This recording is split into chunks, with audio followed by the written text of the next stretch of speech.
Welcome to another episode of Good Teams Win, Great Teams Cover. Our State of the Division series continues today as we take a look at the NFC West. To joining me and helping me out, breaking down the NFC West for 2023, we've got recurring guest Joe Hooson, big 49ers fan. Joe, welcome back to the show. Pleasure and privilege to have you on as always. How are you doing? Yeah, not too bad. Can get my words out, unlike you. But everything's going well. Enjoying the summer here in Canada. So yeah, can't complain. Excellent, good stuff. We're actually having a bit of a summer back here as well. It's been good so nice. far. Yeah, it's been my mid-20s the last 2 or 3 weeks here. It's just been sunny all the time. So yeah, can't complain. Good. But the north has seen some sun, so missing out on that. Yeah. So much. I was even at the cricket yesterday. I took a trip to Trent Bridge yesterday to go watch Lancashire v Nottinghamshire in T20 at Trent Bridge. Result not great, but a great day from a sunshine and beers consumed perspective, which may be affecting my current speech. I don't know. Yeah. Right, yo. Well, let's have a look at the NFC West. And before we do, just a quick shout out. We're recording for the usual Spotify episode. We're also live on the Good Teams Win, Great Teams Cover Twitter account, and also on the Let's Talk Sport Facebook page. Dan, thanks very much for setting this up as always. And also a shout out we're also going to be shown at some point on Sideline Sport, so another network merging the two families together at Let's Talk Sport and Sideline Sport. So if you're a Sideline Sports viewer and seeing us for the first time, hopefully you'll stick around and come watch and listen again when I tell you where you can go find it. Joe, let's have a look at the teams then, first of all, for 2023 for the NFC West. You're a big 49ers fan, as we've already discussed.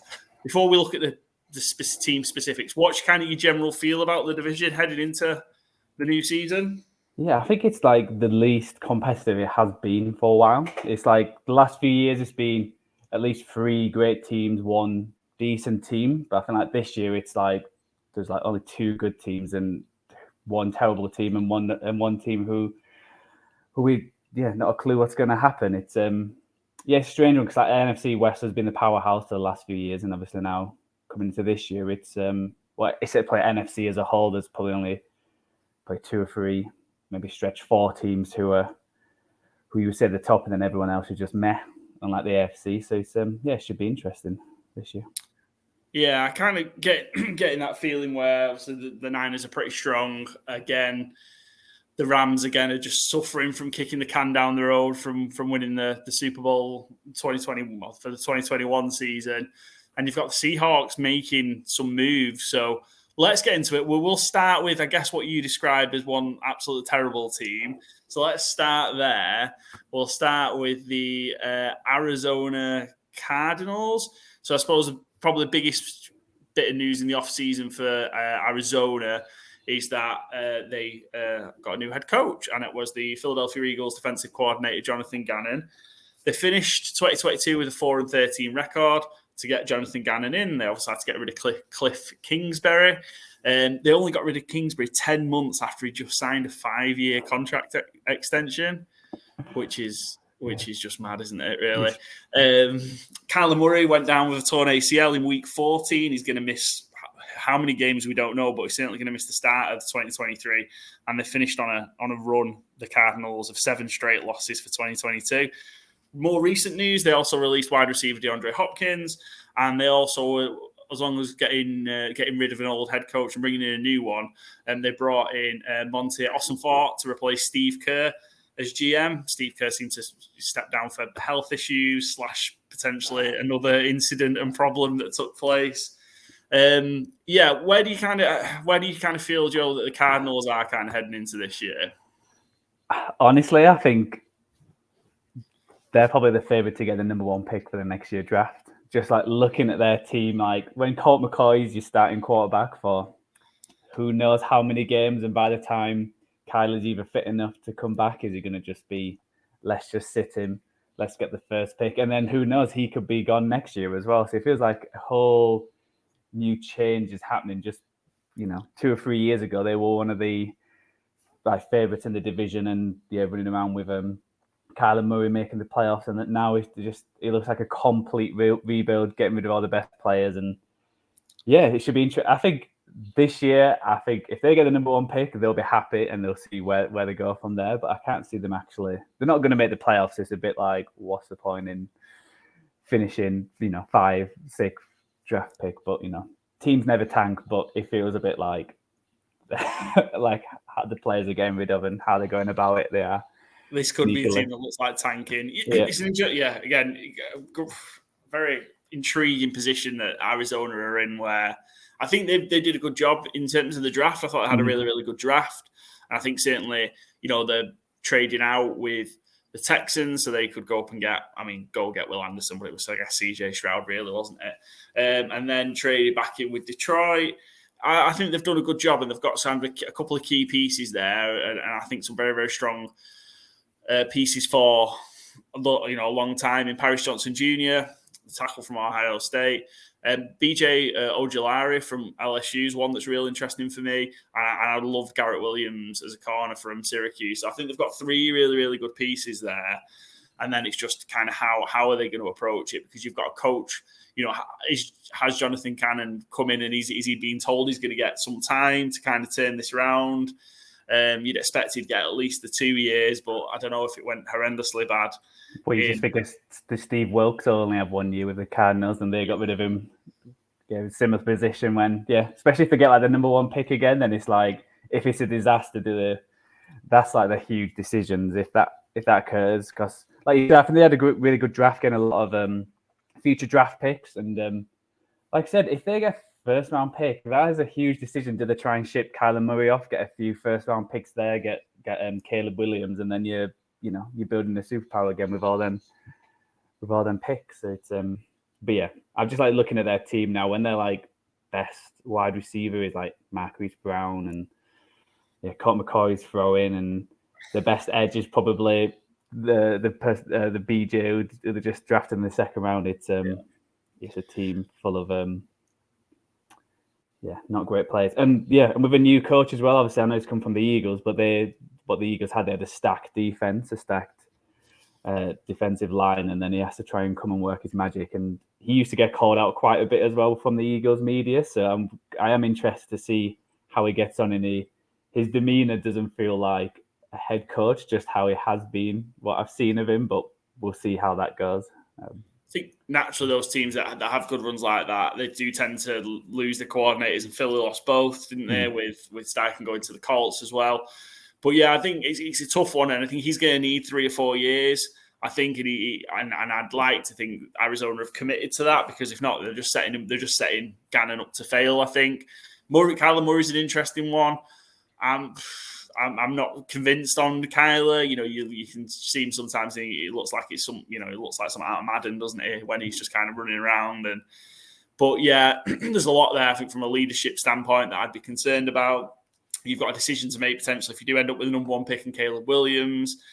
And then, I'm still not sure who's going to play instead of Kyler. It could be David Blau could win that job. It could be Cardinals' favorite David Blau. Or Colt McCoy. And it's, again, if you suddenly start getting off and you're losing the first 5 or 6 games, the season's written off already. There's a lot of work to do for that Arizona Cardinals team. In the other episodes, Joe, we've done some like prop bets, because we're going to have a look at the markets for playoffs, division, and win totals. Mm-hmm. But my prop bet for the Arizona Cardinals is that overall under that Kyler Murray spends more time playing Call of Duty than he does watching film. Over or under? What do you think? I think he's probably going to watch more. He's going to play more Call of Duty because, like you said, if they're like 6, if they're 0, like if they start off like we don't even know how long he's going to take, and if they're like 1-9 after 10 weeks, then what's the point of playing him to like maybe win 3 or 4 games when you can like rest him, and then if you do want to trade him, you've got he's healthy, or if you do want to stick with him, he's got them few games to recover. So I think he's not going to watch much film. Yeah, just because I'll be surprised if he plays more than 3 games. I think I would if you're not getting him back in the first kind of third of the season. So once you get kind of past 4 or 5 games, then I'd agree. Sort of, what's the point? I suppose it depends how they go. If all of a sudden Colt McCoy can win you 2 or 3 of those games, you keep him in. then do you bring Kyler in? I don't know, but yeah, it's going to depend how it goes and how early you can come back. So pretty bleak outlook. What's the floor and what's the ceiling for the Cardinals in 2023? I think the floor is to hit 0 to do a Cleveland Browns and not What's to win going again. 0-17? That is not like it's like looking at their team. You're just like you're looking at, and it's just like, you know, I know they got Paris Johnson, but you know, offensive linemen don't always come in like red hot to start with, and it's not like the offensive line was any good last time. The pass catchers are just, you know, Zach Ertz, who's probably is knocking on. He's had a few years. You got Rondale Moore and Marquise Brown, and James Connors, you're running back. You know, when that's your options, and then Colt McCoy's or David Blough's throwing it could be 0. You know what I mean? Like, even their defense, like you lost JJ Watt, you lost a few others. It's not like they've got a stout defense as well. So, and and like I said, if they don't bring Murray back, it's a bit like, well, there is a possibility to go in 0-17. You know, I mean, and it's not like the even the schedule is not the easiest for the NFC West because they've got the NFC East and AFC North. They have to play each team, so it's not like they've got any winnable. I think probably they've got one game against Houston Texans that could determine if they get one win or not. That'd be a shootout for a number one pick, possibly. Rough one for Arizona. And what do you think? What's kind of the ceiling? What's as good? You know, how good can the season get for the Cardinals? Again, probably like 6 or 7 wins. I think that would be a good season. I think the head coach can probably at least hang his hat on if they can win 6 or 7 with that squad. He can at least be like, well, this is what I've given you, like 6, 7 wins. I don't think they're going to win more than that. Looking at the team and the schedule. Yeah, tough year ahead for the Arizona Cardinals. Maybe hopefully set them up for a bit of success moving forward. Let's move on then to the 2021 champs. The Los Angeles Rams came into 2022 as the defending Super Bowl champions and then put up the worst season by a defending Super Bowl champion, going 5-12. Injuries were a theme for the Rams all the way through 2022. They missed key players and loads of players, but key players, particularly Stafford, Donald, and Kupp for long periods of time in 2022. Stat that I found I couldn't believe. They started 11 different O-line combinations in the first 11 games. That is absolutely brutal. And as we've touched upon, they had the worst record of a defending Super Bowl champion going 5-12. Not a lot went on in LA in the offseason, or not a lot has gone on so far. They kind of just chose to, well, they sat out free agency because they had no money to spend. So everything they've done to kind of kick the can down the road to get that championship won in 2021, he's now starting to catch up with them. They didn't have a day 1 draft pick, but they had 14 across day 2 and day 3 to support a rebuild of an aging roster. Joe, kind of where do you see the Rams, you know, being sat in 2023? You know, Rams is the wild card to me. I ain't got a clue how they're gonna go, just because they do have they've still got the premium players at certain positions, but then looking at the squad now, I'm like, I don't even know half of these players. So it's like it could be, you know, with Stafford and Kupp. It depends. Is Stafford coming back? How is his injury going? Because did he hit his neck or like concussions or something like that? He's had a couple, hasn't he? So he had the elbow injury, and then you know, he had the injury that finished his season. So he's in a tough place. So, I mean, the Rams as well. We couldn't even put key additions on because in every other part of this series so far, it's been key additions in free agencies. And they just didn't really add anyone. So we've looked at the departures. They've lost, you know, Floyd's just signed with the Bills today, but they lost, traded away Allen Robinson. Bobby Wagner went back to Seattle, which we'll talk about. They traded away Jalen Ramsey. Yeah, they seem light in a lot of places. Well, yeah, and it wasn't like they had like a stout defense. Even like last year, they weren't the greatest. And to lose Jalen Ramsey, Bobby Wagner, and Leonard Floyd, that's like 3 of your rotational guys. And like you said, who they really replace them with, you know, you can't hit on the draft, and some of these draft players might come in and be great, but you know, that's a lottery to lose, especially in Jalen Ramsey. But it makes sense why they're doing that because obviously they spent so much money on other players. And like I said, you've got Stafford, Cooper Kupp, Van Jefferson, you've got Cam Akers, you've got Aaron Donald. So like they could. I honestly don't know what they could be. For me, they could be a 4-5 win team, but they could also be right at the playoffs, the last game of the season, and like fighting for a playoff spot. I think it's very depends like how fit the players are and how well the players gel. It's they're a bit of a wild card around. Yeah, I think you're right in terms of they're going to need a lot more luck with injuries in 2023. If all the big players stay fit, then they're capable of. I think they could make a run to the wild card round, or they could get a wild card spot, I should say.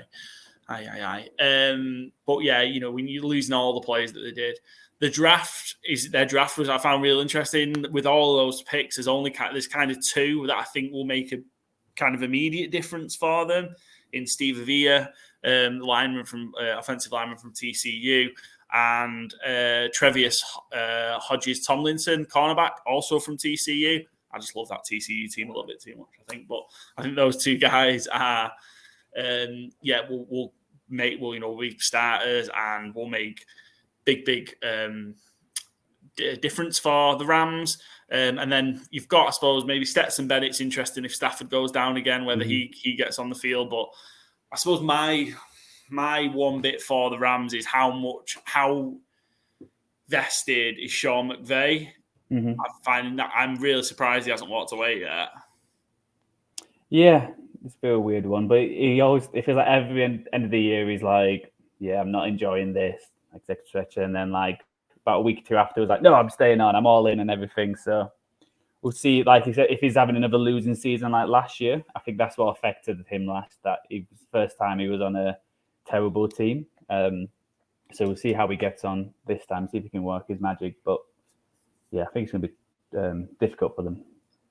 I don't see that he's interested in doing sticking around for a full rebuild, because I think that's what it's going to take. And it's a rebuild with no resources, because he's used all the resources to build that Super Bowl team, all the draft picks, all the cap space.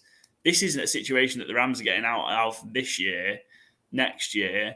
Even if they get rid of some of these players on these contracts, they're still going to be kicked in the backside from a cap perspective for a little while. I don't see these particular players they could trade away that they'd get big draft resource for either. Maybe Cooper Kupp, but you're not going to get a lot for, because of how old they are mainly. So yeah, I just think the Rams are going to be in trouble for a while. And I think maybe what the best thing for the LA Rams is just to hard reset it all.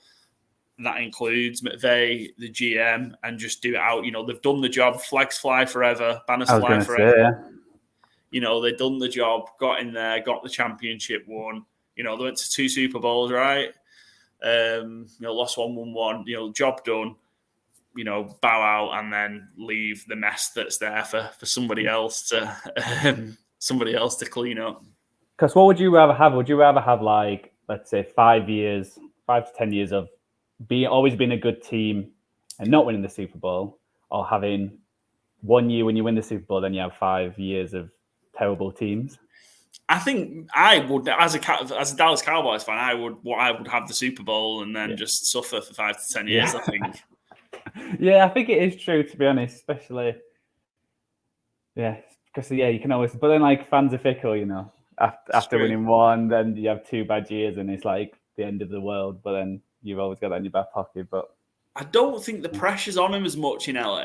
No, because no one can produce a winner. Yeah, because half the stadiums are not even their fans. That's the issue. Yeah, it happens to the Chargers as well. Yeah, but there's just not. There's so many other things going on in that town that.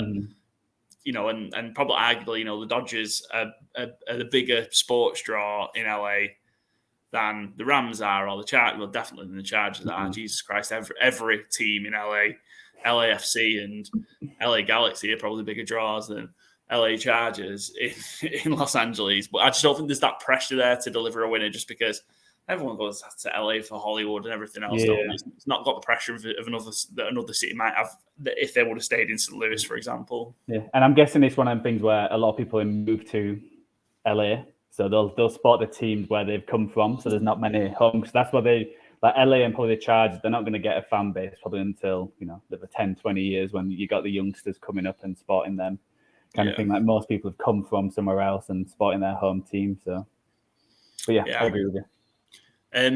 The prop bet for the LA Rams is which week is Sean McVay going to speak to his agent about moving into television? So I've got under week 3.5. I think it's going to be quite early. I think it might be slightly. It depends who they start with and how it goes, but I would say week 6. I think week 6. Gets on the phone to his agent. Yeah. Get me in that TV studio. Yeah. Good stuff. The ceiling and the floor then for the Rams. I think I said. Yeah, so I think they could make, like you said, like it could be week 17 having to win to get into the playoffs. I think that's a possibility. But then I think the floor could be similar to last year, 4 or 5 wins. I won't be surprised if it's that low. So it could be 4 or 5 wins, and then the ceiling 9 or 10 wins. I think that's what I'd go for. A lot dependent on injuries for the Rams, as we've discussed. Right, Joe, shall we move on and have a look at your San Francisco 49ers? Yeah, let's do it. Absolutely. So a great year for San Francisco, I'd say. Another pretty successful year. 13-4 record. They got beat in the NFC Championship game, 31-7 to the Eagles. I think you can put an asterisk against that because of what happened, which I'm sure we'll talk about. 2022 Mr. Irrelevant, Brock Purdy, went 5-0 to win the regular season and won 2 playoff games. And they were ranked number 1 in total and scoring defense in 2022. Headlines from the offseason, again, arguably lost some key defensive pieces in free agency. They look to resolve some of that by adding Javon Hargrave from the Eagles and also added quarterback Sam Darnold. So what did you make of, start us off with kind of your views of the 49ers from last year and then what they've done in the offseason so far?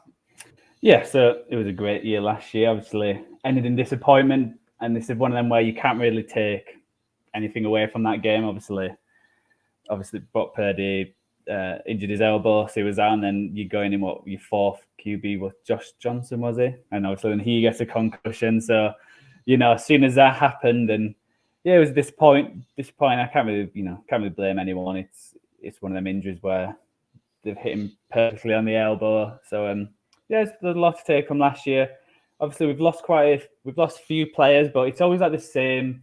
I think every year it's always like, oh no, we've lost this defensive tackle, we've lost a defensive end who was like nobody wanted at the start of the year and has a good year. So I'm just confident in the process of how the defense. I know they got a new defensive coordinator in Steve Wilkes, but they managed to keep the defensive front coach who seems to bring these players in who nobody wants, and then suddenly they're getting 6 or 7 sacks. So they brought people like Wilkins and the other ones. It's not as strong as I would want it, but again, getting Javon Hargrave, who could arguably was like the number 1 free agent to replacing DeForest Buckner from a couple of years ago because Kinlaw hasn't really stepped up due to injuries and stuff like that. But again, if he can play, a rotational role and he's not got as much pressure, that's great.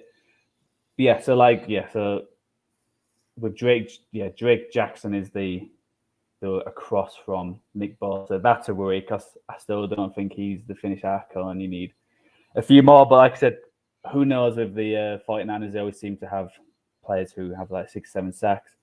The offensive line's a bit worrying. Obviously losing Mike McGlinchey and going with Colton McKivis. I think that's who they're going with, the right tackle, who was like a 5th round pick and been with them a few years. And the other offensive linemen are not premium talent except Trent Williams. So we'll see how that works. They seem to hold up pretty well last year. I expect us to probably win the division. I think it's in between them, Eagles, and Cowboys. It feels like for the division, they're the front runners, and injuries and all that kind of situation. And the elephant in the room is probably the quarterback. But I'm not as worried as that as a lot of people, because Brock Purdy's been thrown into. He might be ready for the start of the season. You still got Trey Lance, who is number 3 pick, and I know it's not worked out, but it sounds like he's finally fit and healthy for the first time in a while. So let's give him a chance. And, if worse comes to worse, we're starting Sam Darnold for a few weeks before Brock Purdy comes back. With how Kyle Shanahan works, it's, with all the quarterbacks he's made look amazing. Brian Hoyer had his best year with him, and there's been a few backups with the 49ers of somehow they play 3 or 4 games and they throw for a number of yards. So I'm fairly confident. Obviously, I feel confident that they'll win the NFC West. I think it's a lot tighter than last year, but we'll see how it goes. Yeah, I think probably the Niners. I think they'll struggle to go to go 13-4 again. Mm-hmm. I think just what they've lost is going to hamper them a little bit, and that quarterback situation that you're still at this point not really clear out. Is it? Are we in a position where it is? When Brock Purdy's fit, it's his job because of what he did last year. Although there's investment in Trey Lance. And I'd expect Trey Lance to come on. I know he obviously was injured earlier last year, but I'd expect him to come on and we'd see some improvements in him in the off-season. And then that's a pickle because I think you just prefer to just have, it's good to have those guys pushing each other, but you just prefer to have you know who your guy is. I think if Sam Darnold needs to play, I'd expect him to do really well because, in that offense with Kyle Shanahan, I think he's not going to be asked to do too much. And he's just going to be asked, to tick things over, which I think he's more than capable of doing. So, I think another good season, 11-12 wins, I think, for the Niners, which is, it's not a massive drop-off, is it, from last year? And it's just, again, where they end up in the playoffs because I'm not – I think the Eagles and the Niners are the 2 outstanding teams. I think Dallas maybe are there, but that's just because the NFC is weak. As a whole, Detroit might come, so I'd expect, I'd be expecting maybe to see the Niners in the NFC Championship game again, but we'll see how the playoffs obviously all fall out in the seedings because that's going to make a huge difference. Anything in the draft, obviously, they didn't have a draft pick until the 3rd round, so anything in there from a draft perspective, Joe, where you sort of seeing any sort of immediate impact or any ones that you kind of picked out as actually really, really happy with? Well, obviously, Jake Moody's going to go straight in there and be kicking for the 49ers. What I've seen, apparently, is hitting most of his kicks compared to Gonzalez. So I think he'll be the starting kicker, but it's always nervous when you've gone from Robbie Gould, who basically hit everything, especially in the playoffs, to then go for a rookie kicker. I understand why they let him go. I think he was asking for too much money. And I know it was a few years ago he wanted to move back east close to the family at one point, so it's not a shock that he left, but we'll see how that goes. And if he turns to be a solid kicker, I'm not bothered about the 3rd round because there's plenty of 3rd rounders who are out the league after a year or two, so why not go for it? And I don't think he would have been there later on in the 5th round, so I don't mind that. But I know I heard Jair Brown, he's apparently been doing well in OTAs. Apparently he's playing with the first squad, and it might be him and Hufanga just rotating in. So I think another depth because I think the back end is not our strongest point as well. So if we can hit on 1 or 2 of the cornerbacks or safeties, I think that strengthens up the team. And I'm pretty. And I think when you look at the offense, the starting weapons, and I don't know if there's that many better than.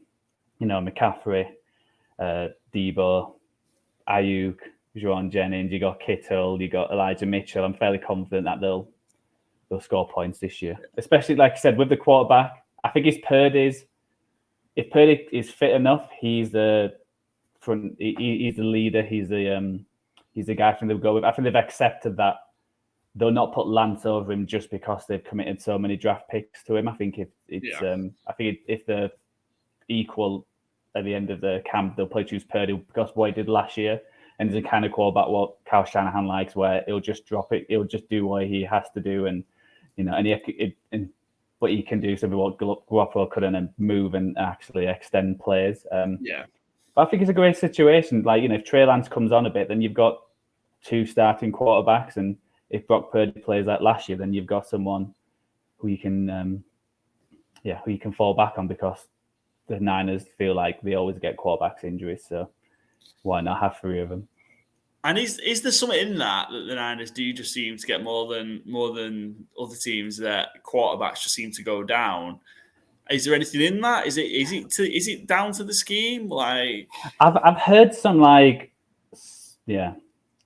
heard some people say that Kyle Shanahan can sometimes lead to the quarterback getting blown up a few times. But when you have like a standing giraffe like Garoppolo, who's gone to Vegas and he's already injured and he's having more surgery now, it's like, is it just that they just got quarterbacks who are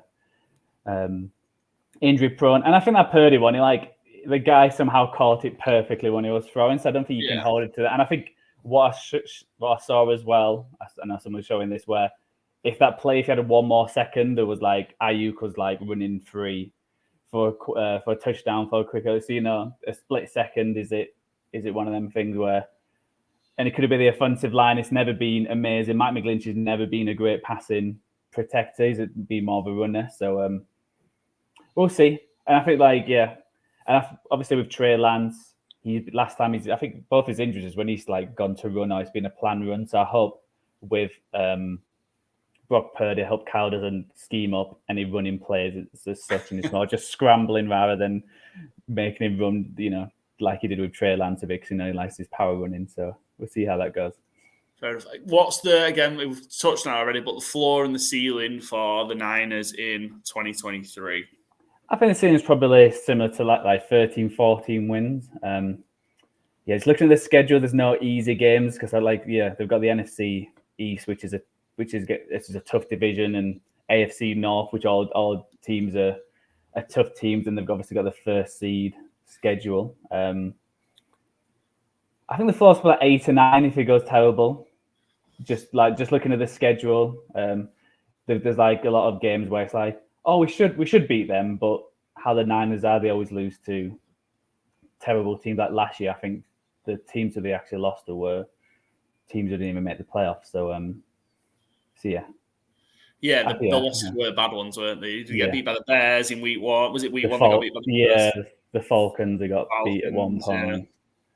So they always lose to them kind of teams. So just looking at the schedule, so like a team like the Vikings, who they should be, or the Browns, or the Commanders, I can just see them like slipping up, or like a team against the Steelers, or something like that. If they lose, start piling up losses in that way, and then you've still got like the Bengals, the Ravens, the Cowboys, and all them. It's good teams to play. Yeah. I think for me, division, I think they'll win the division again. I think 11, 12 wins. They'll win. I think they'll win at least 2 playoff games and get to the NFC Championship. Unless they have to come across Philadelphia, really. I think if they have to come across Philadelphia in the playoffs, I think that's where they'll struggle. Mm-hmm. I just don't. I know we can almost write that game off because of what happened at quarterback, but I just think Philly is so strong that I just don't think they've got enough to beat the Eagles in the postseason.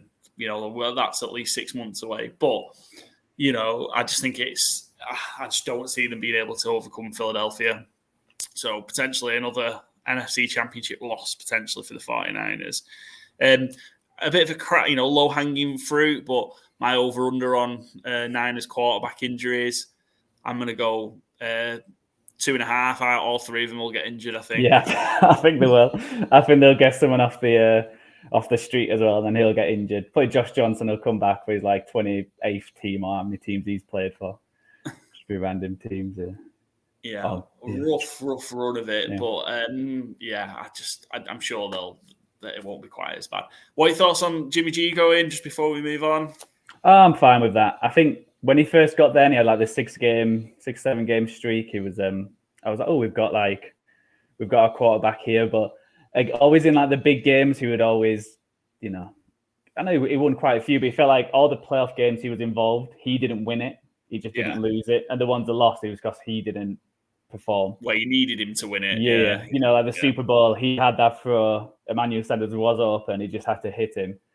Against the Rams, similar, they were leading by it feels like Sporting 49ers, you can never be comfortable even with a 20-point lead, because somehow they'll go 3 and out a few times, and they'll blow, especially with the quarterback side. But we'll see how Purdy goes, or even Trey Lance. But no, as soon as Lance was drafted, I was ready for Garoppolo to go, and I was surprised he came back last year. But obviously, that's with injuries and whatnot. Don't think there's any surprises. He can't pass a physical in Vegas. He's been in Vegas for a matter of weeks and he can't pass a physical. I wonder what Jimmy G's been up to. Yeah. Right, let's have a look then. Probably the most intriguing off-season, certainly, of the 4 teams in the NFC West. And that is the Seattle Seahawks. So just a quick overview of Seattle. They went 9-8 in 2022. Quarterback Geno Smith was the 2022 Comeback Player of the Year. They lost to the Niners, 41-23 in the wild-card round, and beat the Rams in overtime in Week 18 to clinch the wild-card playoff berth. In the offseason, they signed Geno Smith to a 3-year, $75 million contract. They also brought back Bobby Wagner, Seattle legend, and also signed defensive lineman Draymond Jones to a 3-year, $51.5 million contract. So the Seahawks seem to be a team that are making moves to win now. What do you kind of think of the Seahawks within the division, Joe? They're definitely the rivals to the 49ers to win it. I can see them winning. I think they've probably had one of the best off seasons in the league with all the players they managed to bring in. And I think it started with not the draft just gone, the draft before, hitting on a lot of big players who are now starters in the 4th and 5th round. So that just sets you up now where the players are brought in through the draft and through free agency, where they've got depth and they're definitely the closest rivals. And I think they'll make the playoffs. I think they're in like I said, I think it's the Eagles, 49ers. I would probably put Cowboys in there, and I'll put Seahawks just a little bit lower than them. But it's like they're the 4 favorites, and then with Detroit, I think they're with Detroit in that bracket where if they could have a great year where it's a surprising team and they could get to the conference final, just because the kind of the players have got and how it's worked out for them. And it all depends if obviously Geno can keep it up. I think that's the biggest question. If he can have a year like last year, which I think he tailed off a little bit near the end compared to how he started, but still he had a great year, and it feels like they've gone all in on him. They didn't draft one, which people thought they may have, and they've got a lot of few more weapons for him. So I think they're gonna have a good year. I think they've done a really good job all around in the offseason, Seattle, in terms of they've signed Geno to extension, but it's pretty team friendly. 3 years, $75 million could go up, but you can get out of that if he all of a sudden has a stinker. If he reverts back to what we're expecting out of Geno next year, then you can get out of that and you're in a position to be able to go get either a quarterback through free agency or the draft. So, I think they put themselves in a good position where they haven't committed too much to him. Maybe like the Giants have done with Daniel Jones. Daniel Jones has had one good year and then they've committed an awful lot of money to him. Mm-hmm. 4 years, $40 million a year for 4 years, as opposed to kind of what Seattle have done with Geno. I really like the draft of Seattle. Evan Witherspoon solves a problem for them in the secondary. JSN, JSN with Metcalf, with Lockett, I think it's going to be scary to have those options. Charbonnet with PJ Walker in the backfield, again, great pickup. So I think they're in a really, really good place. And then to go get kind of a couple of the free agents that they did in Evan Brown on the O-line, Draymond Jones, and Bobby Wagner. Mm-hmm. They're in a really, really good place, and I think they'll improve on their record from 2022. They went 9-8. I think they'll get at least. I see them getting at least 10 wins. Mm-hmm. So a really, really interesting battle because I think Seattle have improved quite a lot. I think the Niners have come down a little bit. It's just whether that gap is still going to be there. I think it is, and I think there is enough of a gap that it's still the Niners that are the best team in the West, but that gap is a lot smaller than it was this time 12 months ago. Yeah, definitely. I think, like you said, they've actually got depth now, and like you said, they brought in Devin Witherspoon to go with Tariq Woolen, who was last year draft pick, who worked out the 2 tackles they managed to hit last year as well. So that solves a massive problem, and it just stops you from spending crazy money on free agents. And there's a reason why usually tackles go on free agencies, because the other team didn't want him. So they managed to sort that out. And like I said, JSN, arguably the best wide receiver in the draft. They managed to get him, and he's going to be their second or third. And if people are putting resources in to try and lock down Metcalf. And I know Lockett's getting a little bit older, but still, JSN's going to be wide open constantly. And yeah, like I said, with Kenneth Walker and the Charbonnet. Why did I say PJ Walker? I was thinking like PJ Walker's playing running back. I was like, Gino got it. Yeah, like who knows who's gonna be starting, but you've got a great backup in that kind of sense. And yeah, it feels like getting Bobby Wagner in, who again he's getting up in age, but he still had a great year for the Rams. I think, did he make the Pro Bowl last year? Maybe the year before, but he was definitely up there, and they've just got a more solid team. And again, they've probably got a more favourable schedule than the 49ers, which I think definitely helps when you've got, I think the difference when they've got like Carolina and they've got Tennessee Titans and, them kind of games where it's only like 1 or 2 games in between who gets the first seed from the NFC West can be a big decider. So, but I do feel they're going to be a strong team this year as well.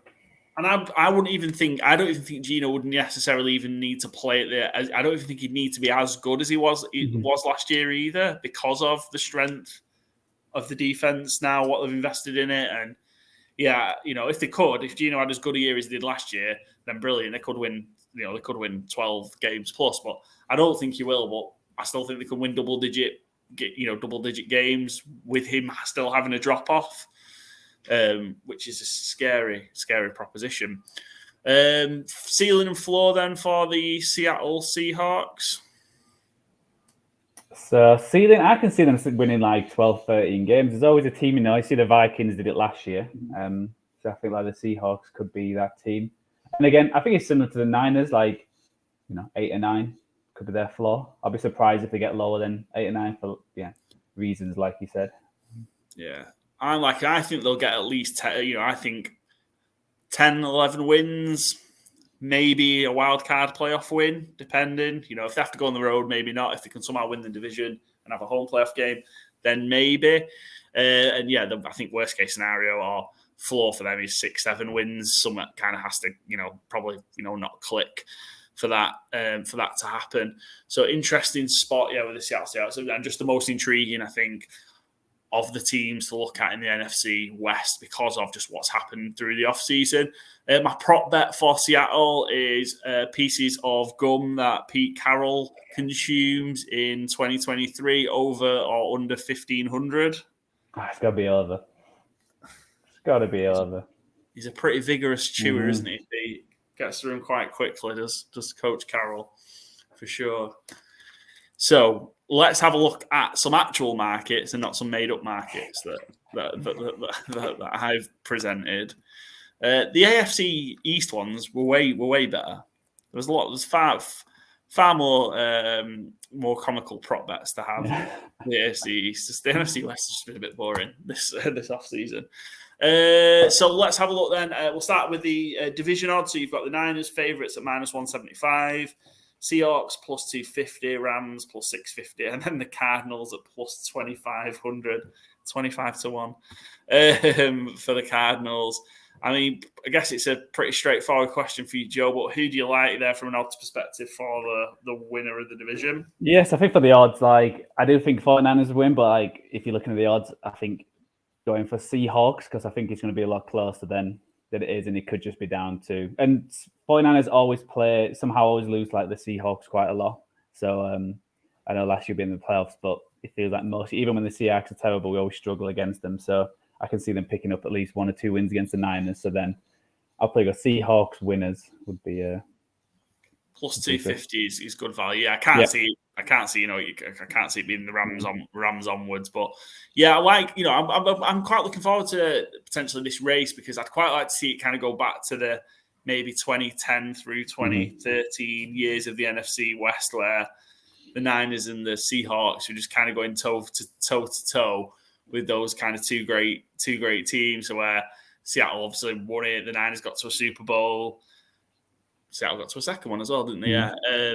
But yeah, so that kind of period where they were just going toe to toe and kind of big playoff games that mattered. So yeah, very much looking forward to hopefully we have a return of that. And then odds for the playoffs. So we've got the Niners heavily odds on -450 to make it. Seahawks minus 125, the Rams plus 250, and then the Cardinals plus 1125. I don't think I've seen odds that big so far on the board. I'm having a look through these. Seahawks not to make the playoffs even is interesting. Yeah, that is interesting. I was going to say that one. I think they something like that because when you think, well, who's going to really knock them out? So if the 49ers win the division, they have to be one of the best three. So it's going to be, Eagles or Cowboys. So one of the two. So they would have to have a disaster year or one team from, maybe the North. Because no one's really going to do much in the South to be able to knock them off. So, but yeah, and I think the Rams at 250 to make the playoffs could be interesting because I think they could easily sneak 8 and 9. I think 8 and 9 wins. I think it only took 9 wins to get to the playoffs last year. So I think that's an interesting maybe sneak one. A wild card. Sure. Yeah, that's interesting. Let's have a look at the win totals then to finish us off with our look at the NFC West. Niners win totals at 11.5. It's favourite. I'm kind of thinking about 11 wins for the Niners. So I'm probably, and the unders favourite just on the odds favourite. So overs plus 135, unders minus 165.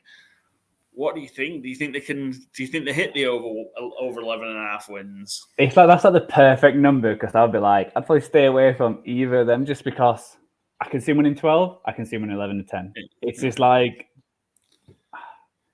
I think they'll win 11. So I probably would go under, but yeah. I think 11 and 6. Yeah, I can see that. The Seahawks one's interesting to me. I think that's a little bit low, 8.5. I think the Seahawks win 9 games. Yeah, I would go over as well. Yeah, the over's minus 140, under plus 110. LA Rams 6.5. That's just dead. Over under minus 110. I think if I had to choose, I'd probably go under. I think they're a 5 or 6 win team. But I would also not be surprised, like I've said, if they're winning 8 and 9. The biggest wild card where I haven't really got to figure out how they're going to do. Yeah, 6.5. And then the Cardinals, the line's 4.5 on the Cardinals for their win total. Under there, Paul. 1 win. 1 win? Yeah. You didn't give the Cardinals a 1 win? 1 win. Even money on under 4.5, though. Yeah, I mean, you just can't see a world where they win 5 games, can you, I guess? No.